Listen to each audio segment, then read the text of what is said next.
सही बात। या फिर जैसे बचपन में हमने आप बुजुर्गों से सुना कि बच्चे रोते थे तो वालदाएँ उठा के गोद में बिठा रही हैं, झूला झुला रही हैं। एक वो जो हमारा एक मशरकी सारे सिस्टम है। अब तो बच्चा रोता है तो यूट्यूब उसके हाथ में दे देते हैं और फिर वो जो सारे उसके अंदर देख रहा है स्वैप भी, और छोटे छोटे बच्चे। हाँ हाँ बिल्कुल सब बिल्कुल, 2-2 खाना साल नहीं के। खाते भाई, खाना नहीं खाते। हाँ। खाने में मैंने देखा कि उनको चेयर पे बिठाते हैं, उसके आईपैड साथ में रखा होता है और माँ मुंह से चम्मच से स्पून फीडिंग कर रही होती है, बच्चा अपनी उंगली से आईपैड को चला रहा होता है। हालांकि जिन लोगों ने ये चीज़ को ईजाद किया है, किसने, ये आईफोन वाला जो है जी, स्टीव जॉब्स। उसने कहा मैं तो अपने बच्चों को सिखाते ही नहीं है हाँ, अच्छी बिल बिल गेट्स। गेट्स हाँ जी। कहा हम अपने बच्चों को ये चीज़ें देते ही नहीं है। उसने कहा हफ्ते में सिर्फ एक दिन इजाजत है उनको। हाँ 2 दिन बर्गर खाने की आदत है हफ्ते में, और एक दिन जो है ना वो गैजेट्स यूज करने की इजाजत है। अच्छा, हमारे यहाँ पे जो कि जहनी तौर पे गुलामी है तो इसलिए कहते हैं अच्छा पोयम सुनाओ बच्चा।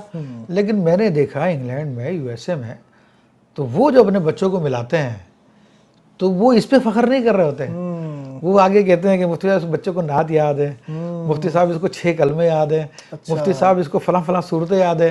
फिर वो कहते हैं बेटा सुनाओ। हाँ, तो वो देखो वो इस वहाँ पे पर फख्र रह कर के रहे हैं। वो इस पे फख्र कर रहे हैं। और ये जहनी मरीज, जहनी गुलाम लोग जिनके पास पैसा आ गया ज़्यादा, तो वो अपने आप को अंग्रेज बनाने में फख्र कर रहे सही हैं। बात। बच्चों को जनाब वो पोएमें सुना सुना के खुश हो रहे हैं कि जनाब बच्चे की बड़ी अच्छी तरबियत हो रही है माज़अल्लाह। और नतीजा उसका अफसर साहब आप भी महसूस कर रहे हैं कि हमारे यहाँ बच्चों की उर्दू बड़ी कमज़ोर हो गई है। बिल्कुल कमज़ोर और हो गई। हमारे अक्सर बड़े लड़के जो ग्रेजुएशन में, यूनिवर्सिटीज़ में मास्टर्स कर रहे हैं, उनको भी उर्दू बिल्कुल बोलना नहीं आती, उर्दू के अल्फाज भी नहीं आते, और यहाँ तक के पढ़ना भी नहीं आती उर्दू। ना लिखना आती, लिखने में गलतियाँ करते हैं। इमला गलत है उनका। हाँ, यानी ख़ास तौर पे जो इंग्लिश मीडियम स्कूल्स के पढ़े हुए हैं ना, जी जी जी तो उनमें ये बहुत बड़ी कमज़ोरी है। बिल्कुल ऐसा। और इसके तो बहुत सारे वाक़यात भी हैं, बहरहाल बात तवील हो जाएगी। जी।